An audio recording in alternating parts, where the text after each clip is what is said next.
ശക്തമായ ഇടപെടലുകൾക്കും അക്രമങ്ങൾക്കുമിടയിൽ കൂടി ഇസ്രായേലിനെതിരെയുള്ള പോരാട്ടം ഹൂത്തികൾ തുടരുകയാണ്. അതിനെക്കുറിച്ച് അവരുടെ സ്പോക്സ് പേഴ്സൻ്റെ കോട്ടിംഗാണ് പറയുന്നത്. الناطق العسكري باسم أنصار الله في اليمن سلاح الجو المسير نفذ عملية عسكرية في مدينة يافا المحتلة.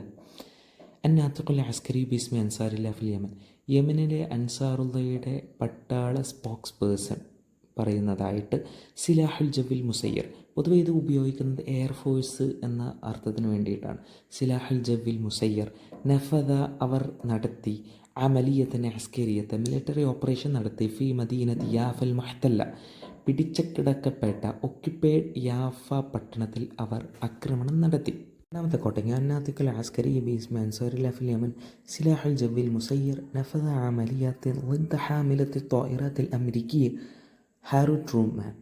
സിമ്പിളാണ്. الناطق العسكري باسم أنصار الله في اليمن മുമ്പ് പറഞ്ഞതുപോലെ തന്നെ സിലാഹുൽ ജവിൽ മുസയ്യർ എയർഫോഴ്സ് നഫദ അമലിയാത്തിൻ കുറേ ഓപ്പറേഷനുകൾ നടത്തി ളിദ് ഹാമിലത്ത് ത്വാഇറാത്ത്.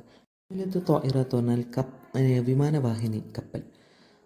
വിമാനവാഹിനി കപ്പലുകൾക്കെതിരെ കുറേ ഓപ്പറേഷനുകൾ നടത്തി, പ്രത്യേകിച്ച് ഹാരിസ് ട്രൂമാൻ എന്ന കപ്പലിനെതിരെ. മൂന്നാമത്തെ കോട്ടിംഗ് الناطق العسكري باسم أنصار الله في اليمن مستمرون في منع ملاحة سفن العدو في بحرين الأحمر والعربي.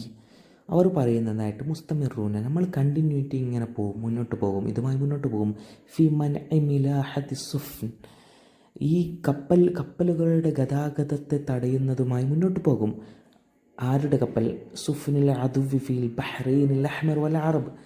അറേബ്യൻ കടലിടുക്കിലും ചെങ്കടൽ പാതയിലും ശത്രുക്കളുടെ കപ്പൽ മാർഗം തടയുന്നതുമായി ഞങ്ങൾ മുന്നോട്ട് പോകുമെന്നാണ് ഹൂത്തികളുടെ വക്താവ് പറയുന്നത്.